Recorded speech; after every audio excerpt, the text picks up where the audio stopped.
Bonjour Philippe Schröder. Bonjour. Alors comme chaque mois, on se retrouve pour parler des grands dossiers de la Gazette. Et cette semaine, vous consacrez tout un focus sur l'économie de nos voisins allemands.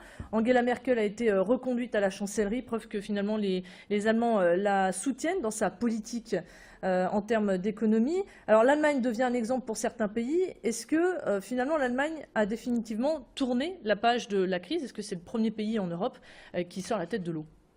Ça n'est pas le premier. L'Allemagne a tourné la page de la crise plus vite que d'autres pays, pour des raisons qui tiennent à sa structure économique. Alors, on en parlait le mois dernier avec l'Allemagne, qui est un sujet qui est propice au fantasme et au clivage.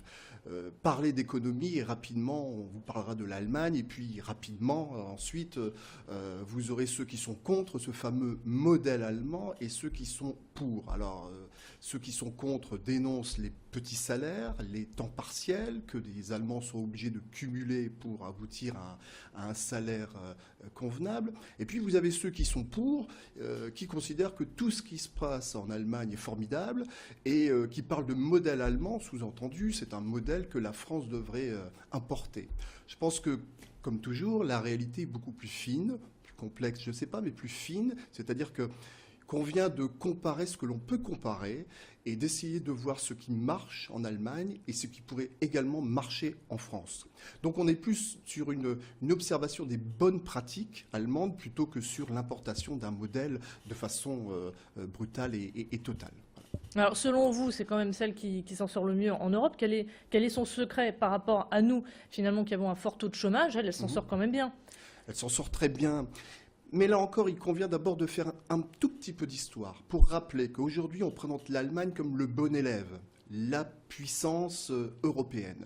Il faut d'abord bien voir qu'en 1995, sur la période 95-2005, l'Allemagne était à la traîne.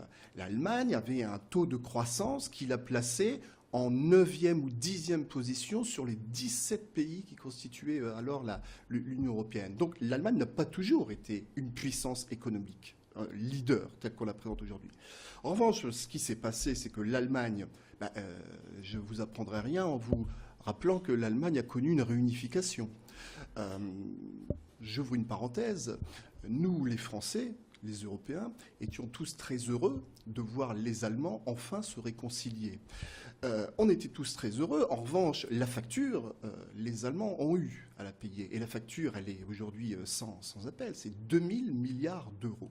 Ce qui veut dire que les Allemands ont dû, sur la période 95-2000, mettre en place un certain nombre de mesures pour, d'une part, digérer cette réunification allemande, et puis des mesures qui, évidemment, s'adaptaient au tissu économique de l'Allemagne. Donc ça a un coût. L'Allemagne n'a pas toujours été une puissance leader en Europe. Elle a été à la traîne.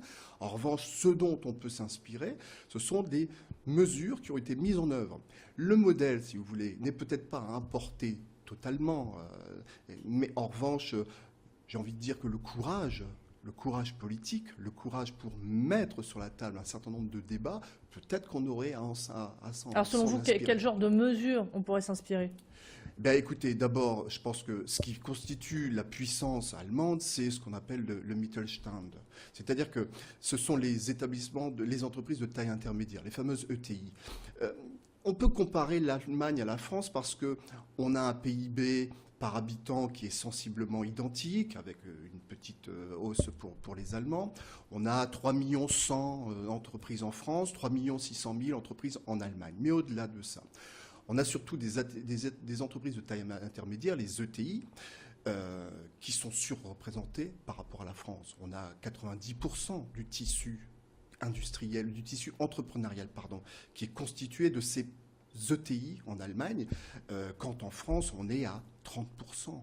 C'est très peu. Alors pourquoi il faut mettre l'accent sur ces ETI? Et le gouvernement l'a compris, les gouvernements, j'ai envie de dire, l'ont compris.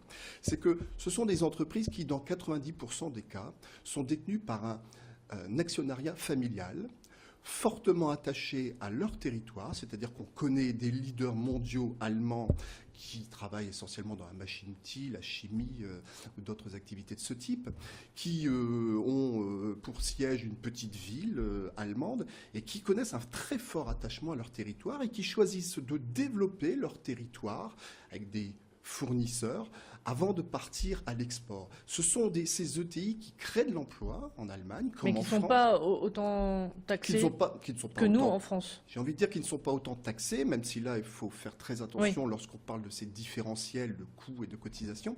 Mais c'est clair, ces ETI, les entreprises allemandes, dans leur ensemble, sont moins taxées qu'en France.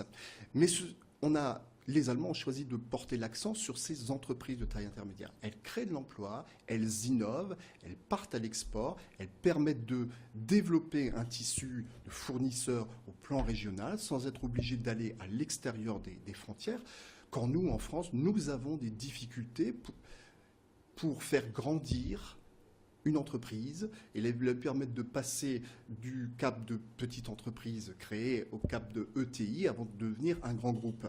C'est toute la force de l'économie allemande. Et j'ajouterais que les Allemands ont eu le bon sens d'adopter un dialogue social qui tend vers la fluidité. Quand on parle de dialogue social à l'allemande, les mots ont réellement un sens et les mots veulent réellement dire quelque chose. Il y a un dialogue social.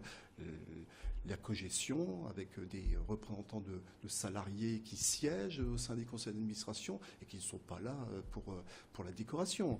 J'en veux pour preuve que la semaine dernière, au sein du conseil d'administration de Siemens, qui est un géant mondial comme on le sait, le représentant des salariés a émis une critique faisant observer que le dirigeant de Siemens était peut-être plus l'homme de la situation. L'actionnariat familial de Siemens a débarqué le directeur général dans les jours qui ont suivi. Donc il y a un dialogue social, il y a de la fluidité, il y a des entreprises moins taxées, même s'il faut faire très attention. Le différentiel n'est pas gigantesque. Il est réalisé sur quelques points, mais c'est toute la spécificité allemande, c'est de ne pas faire porter l'ensemble des cotisations sur les entreprises, mais l'État choisit de récupérer ça via l'impôt sur les sociétés et l'impôt sur le revenu. Donc, différence entre la France et l'Allemagne. Et à moins d'une révolution majeure, je ne vois pas comment la France pourra adopter ce système. Et aujourd'hui, qu'est-ce qui pourrait déstabiliser le pays? Peut-être une transition démographique. Ce serait peut-être son point noir. Les deux risques. Alors, l'Allemagne a fait le choix, c'est de la stratégie économique. L'Allemagne a fait le choix de se tourner vers l'industrie. Enfin, d'abord, de mettre l'accent sur l'industrie, de protéger son industrie. Pour rappel, l'industrie, c'est 26% du tissu économique allemand, quand nous sommes à 11-12%. Les Allemands ont choisi de mettre l'accent sur l'industrie, orienté machine-outil, et c'est-à-dire que historiquement, c'était pas bête lorsqu'il y a cette mondialisation avec les pays émergents qui sont obligés de fabriquer des usines chez eux. Ces pays émergents se tournent en majorité vers les Allemands qui, eux, sont capables de fabriquer des usines.